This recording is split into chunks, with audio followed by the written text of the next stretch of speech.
going on, YouTube family? Welcome back to YGO Podcast. And I've got something here. I've got a deck here. In case you didn't notice, I got Vaylantz here. This deck is actually pretty exciting. It's had some tops here and some regionals. And it's actually got an FTK variant that's actually gaining some popularity, even within the meta that's being dominated by Tier 0. Tier, emphasis on the tier part. So it's good and refreshing to have a different deck to profile for you. So I am here with that. This is not the FTK variant. I do like playing out the games, and I don't necessarily condone a lot of cheese playing. However, if you do want me to profile that variant, I do have the cards for it. And comment below if you would like to see that variant. Right now, the channel's sitting at 203 subscribers. Yay, we hit our sub goal.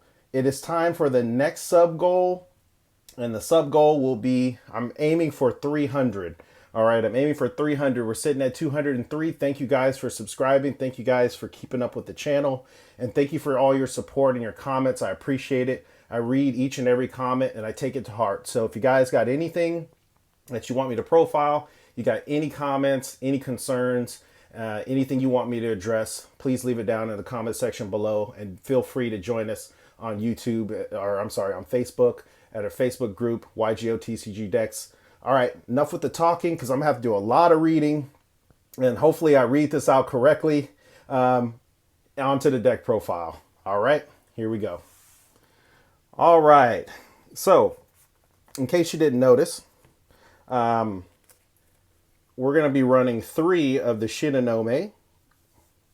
Let's make sure it's in the camera there. 3 of Shinanomes. Okay, so this is pretty standard, all right? Shinanome's got a really good pendulum effect. Basically, all the Vaylantz have essentially the same effect, okay? The pendulum effect. The only thing that matters to them or matters to you should be the scaling, okay? So Shinanome's level 2 water spellcaster type. Essentially what she can do, and what all the other Valence monsters in the Pendulum Zone can do, is they can special summon themselves to a main monster zone in the same column, in the same column as the Pendulum Zone. So they can special summon themselves out.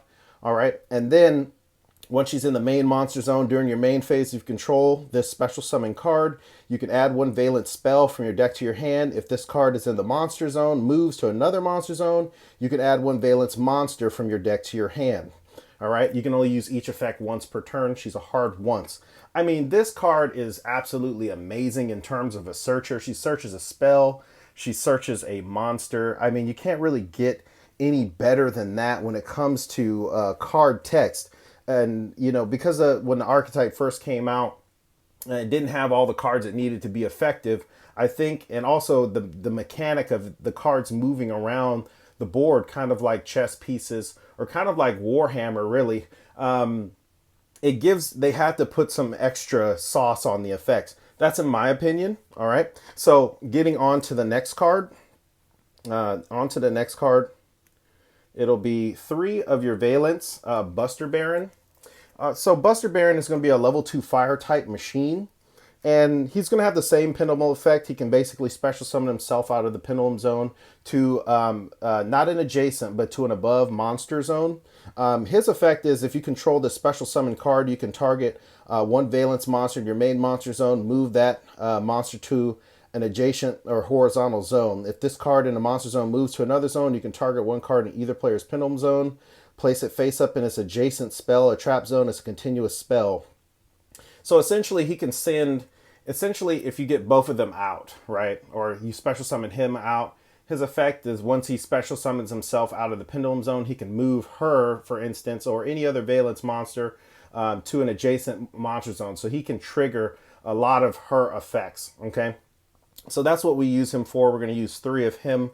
Also, having level 2s, I'm sure you know, especially in today's meta, that is a really good thing, okay? So on to the next monster. So we'll be running 3 Mizuki, the Valence Ninja. So we'll be running 3 Mizuki, the Valence Ninja. So as you can see, all the scaling is level 1, or scaling or pendulum scales are level 1 so far. We'll get to the other ones here in just a minute, a little bit further on down in the profile. But essentially, so he's got a different pendulum effect.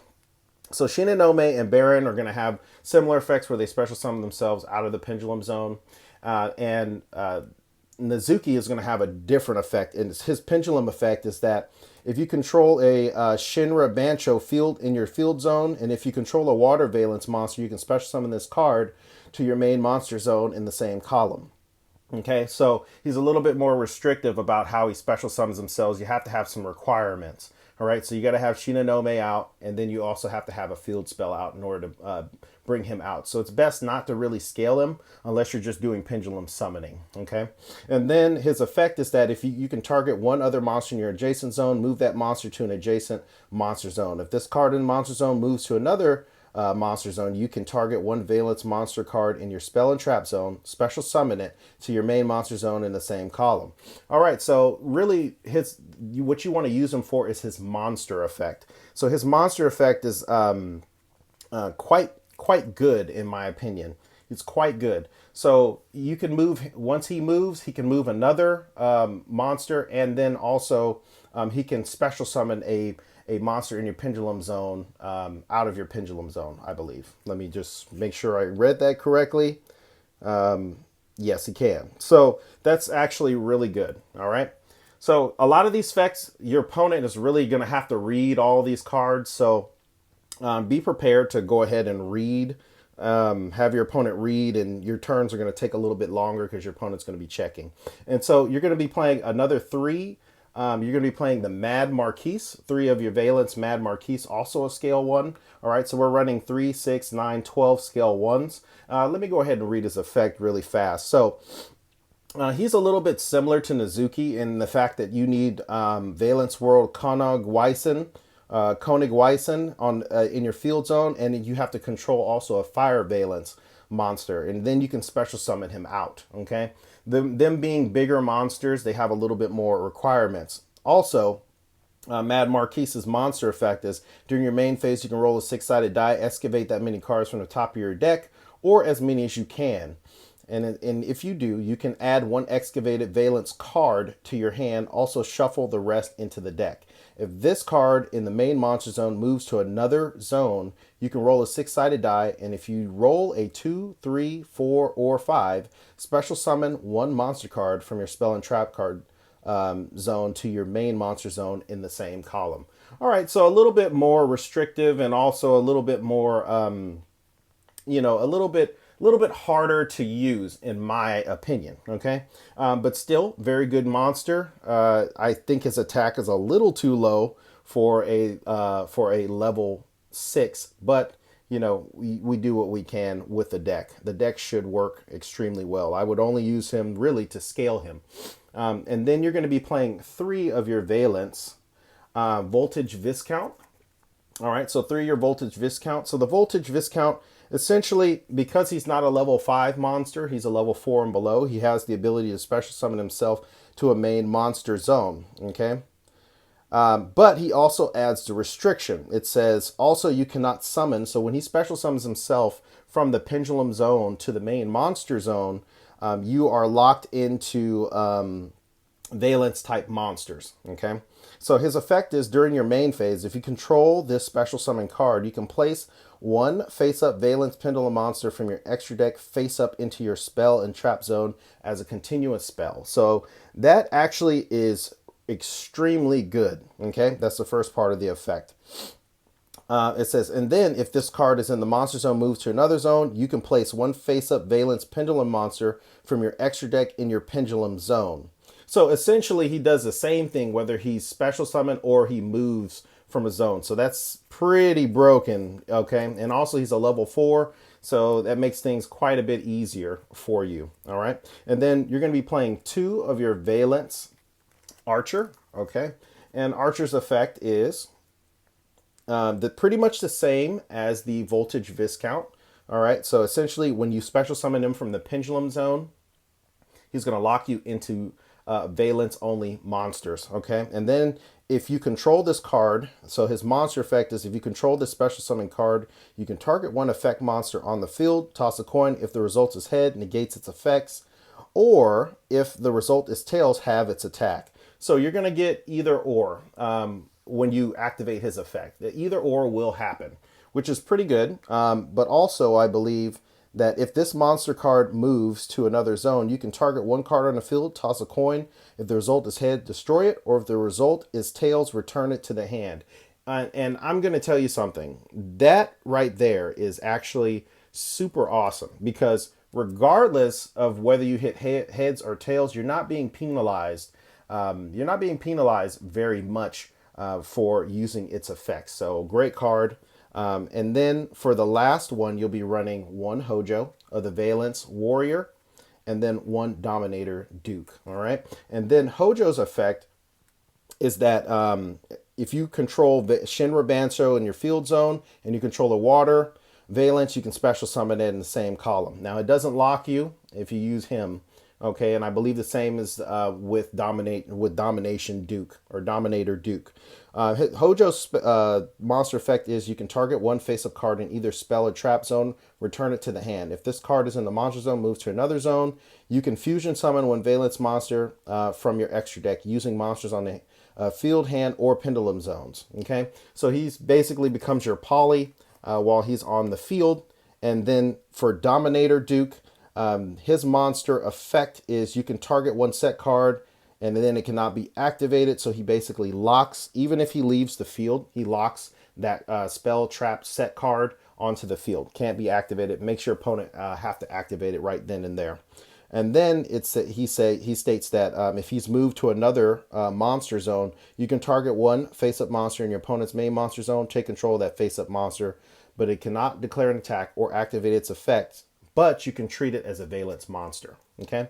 So that's pretty much it for all the Valence monsters. As you can see, these monsters they're really good if you have to play it very strategically. So I think that's the main allure about this deck and something that I really enjoy about this deck as well. Moving on to the other monsters. So we are going to be playing one Astrograph Sorcerer, okay? And I think that's just, if you're playing any Pendulum deck, you're going to need to play Astrograph Sorcerer, okay? He's just too good, and you can't really, I think you'd be missing out on an opportunity if you did not play an Astrograph in your deck at any point in time. Then you're going to be playing a Magical Libra. We play Magical Libra essentially for its Pendulum Scale effect. All right, and then we're going to play one Han-Shi Kyudo Spirit, and that's just because it is a 9 scale, okay? That is because it's a 9 scale, and then we're going to be playing one Fossil Dyna, Pachycephalo, all right, which we're going to search that out with a monster in our extra deck. I'm pretty sure, as you know, a Rock XYZ that can search out other rock monsters. I'm pretty sure you know what that is. And we'll go ahead and get to these spells. Alrighty, so we're going to be playing 3 Valence Wars. Alright, so we're going to be playing 3 Valence Wars. A little story about these cards. I actually picked these up when the set first came out as collector's rare because these things were dirt cheap. I mean, I believe this collector's rare was sitting underneath $10 for the longest time. And now that the deck has been topping quite a bit, they've raised in price. They're not underneath 10 anymore. They're actually headed towards $20. But I picked these up when they were like $6 or $7. I knew at some point Konami would support it. And I do the same a lot with archetypes that don't seem to be good upon release. I like to pick those ones up. I kind of root for the underdog. Anyway, getting back to the deck profile, Valence War is a place of beginning. I play 3 of these, even though they're hard ones, but I do like the effect. The effect is you can add 1 Valence spell field, oh my goodness, from your deck to your hand. Then you can apply one of the following effects. Destroy 1 pendulum card you control, and if you do, add 1 send it switch from your deck to your hand. If this card is in your graveyard, except the turn it was sent there, you can banish this card, place 1 face-up Valence pendulum monster from your extra deck into your Pendulum Zone. Okay, that is extremely useful. And I really do think that it makes the deck come full circle when you're playing it. All right. And for the next 3 spells, we're going to be playing Valence Awakening solo. So this is the card that single-handedly kind of made the deck much more efficient in the way that it plays. But before this card was released, the deck was very hard to play. Thus explains the very low price of all the cards and the collector's rares being extremely cheap and whatnot. This card right here came out in Darkwing Blast. And its effect says place 1 Valence Pendulum monster from your deck to your hand, or from your deck to your Pendulum Zone. If this card, if a card is in the field zone, you can banish this card from your graveyard. Then target 1 Valence monster in your main monster zone. Move that monster you control to an adjacent horizontal monster zone. So you can see that this card single-handedly enables. And then it says you can use each effect once per turn. So not only are you getting a search to your Pendulum Zone, you are getting also an effect to move that monster to a different zone to trigger its other effects. Hey, sorry, my light went out, so we're going to just go ahead and continue. So solo activation itself is that is an extremely great card. And then what you're going to do is you're going to be playing 2 of your field spells. So you're going to be playing 2 of your Shinra Bancho. Okay. And I didn't really get these cards until I read them. But you have to read them in order to really understand how the deck functions. It's an extremely good card. Okay. It's an extremely good card. And I think that in order to understand it, I'll go ahead and read it. It says when this card is activated, you can place 1 Valence field. Good grief. 1 Valence field spell from your deck face up into your opponent's field zone. So not only when you activate it, you lock your opponent's field spell zone. That's just for starters. It says, and there are 2 cards in the field zones. The turn player can target 1 monster card in their own spell and trap zone. They special summon that card to their main monster zone in the same column.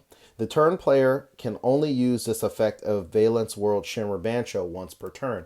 So not only does this enable you to be able to special summon as well, you can trigger its effect just based off the field spell, which is also extremely helpful in getting the strategy going. All right. So then you're going to be running 2 of your Kongweisen.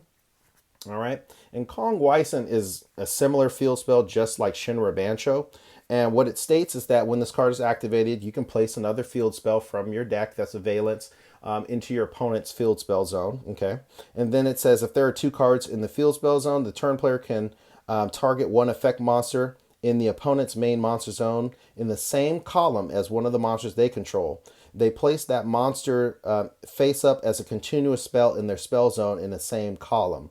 All right. So, and then it says if anything occupies it, destroy the occupying card. So if I'm being honest, all right, if your opponent is going to play any kind of floodgates, this card automatically outs a floodgate just by it being face up on the field. It's completely disgusting the way that it does that. And also if your opponent has a main monster and they move it to the spell and trap zone, it just blows up whatever's there. Okay. So that is absolutely amazing. In my opinion, if there's something there, if your opponent is not playing around these cards. And then finally, for the archetypal card, you're going to be playing 1 send it switch. And that's just a continuous spell that allows you to move monsters to an adjacent monster zone once per turn. Okay. And then to finish off the rest of the deck, I hate to do this, but you're going to be playing 3 Pot of Prosperity. Okay. You're going to be playing 2 Small World, and that's just to search out your cards that you need, and then 1 Called by the Grave. Now you can play. I've seen most of these deck lists that are bigger than what I'm playing, and I don't There we go. Got the light back on. Excellent. So I've seen some of the deck lists that have been playing this strategy, and they run different ratios. They might run 3 small world, 1 pod, and then like 2 other choice cards. Okay, it's all up to you on what you could fit into a 40 card deck. My thing is consistency. So if you're going to play consistency based cards, you want to sort of max out on all of them, but also you want to be able to have something to protect yourself. So Called by the Grave is a good card to have in there as well. You don't want to max out on triple small world, triple pot. You can if you want to. That's just up to you. And then on to the extra deck. All right, on to the extra deck. So you'll be running one Mamonaka, the Valence United. All right. So this card, I'll go ahead and read it to you. Its restrictions are a little bit. I wouldn't say they're the best. Let me go ahead and move that back in the camera. I wouldn't say that they're the best, but it says when it's in the Pendulum Zone, and it's a 10 scale, which is actually really good. It says that you can activate one of these effects. Special summon this card to your main monster zone in the same column, or move one monster in your main monster zone to an adjacent horizontal zone. And you can only use one of the effects once per turn. When it's on the field, it says during the main phase quick effect, you can target one effect monster in your opponent's main monster zone. Place that monster face up as a continuous spell in their spell and trap card zone in its same column. And essentially it does what the field spell does. It blows up any card that happens to be occupying that same spell and trap zone. And then it says that if it's a monster card, your opponent loses life points equal to its attack. Okay, so if you've placed other monsters there, your opponent summons another monster and you use this effect and you push it back there. If they have a blue eyes back there, they're going to take 3,000 when that thing blows up and the new card moves into that zone. And then you can only use each effect once per turn. And also it says if this a special summon card you control is destroyed by your opponent's card effect, place it in your Pendulum Zone. All right. So then we're going to be running one Valence Genesis Grand Duke. Now, this card is actually really good because it requires 2 Valence monsters. And it says this face-down card in the extra deck must first either be fusion summoned or special summoned by attributing 1 level 5 or higher non-fusion Valence monster in the same column as the extra monster zone. So the summoning requirements are extremely better, or much, much better than the Mamonaka, okay? And then while it's in the Pendulum scale, it says you can special summon it to the same monster zone, or you can move a monster in your main monster zone, okay? That's pretty good. And then for its second main monster effect, it says this card is special summon. You can target one monster card in your opponent's spell and trap zone, return it to the hand, and if you do, inflict damage to your opponent equal to its attack, then this card gains attack equal to half of the damage inflicted. So that is pretty awesome, guys. All right. So now on to the rest of the cards. So you're going to be running one Borreload Savage Dragon, one Baron de Fleur, one Gallant Granite, one Baguska, one Abyss Dweller, one Underworld Goddess, one Access Code Talker, one Appaloosa, one Ra-Ten, the Heavenly General, one Nightmare Unicorn, one Selene, Queen of the Master Magician. Now, one Beyond the Pendulum, and then one IP Masquerena. Now, I would recommend running 2 Beyond the Pendulum. I only have 1, which is why I am running, the 1. But I would definitely take out probably Borreload Savage Dragon and place in Beyond the Pendulum, second copy of it. Okay, so as far as the deck goes, that is it for the deck profile. I really do appreciate you guys supporting the channel. Sorry about the light. My light is dying and it's going out, and it just went out one more time again. But I do appreciate you guys hanging in there, watching everything. And I do want you to try out this deck when you get a chance. This deck is pretty sweet. If you haven't tried playing it on anywhere online, I do recommend playing it and giving it a shot. Please subscribe if you haven't already, if you like what you see, and follow me as far as on my socials. They should be on the page as well on my channel. Thank you guys for watching YGO Podcast, and I'll see you at the next conversation. Peace.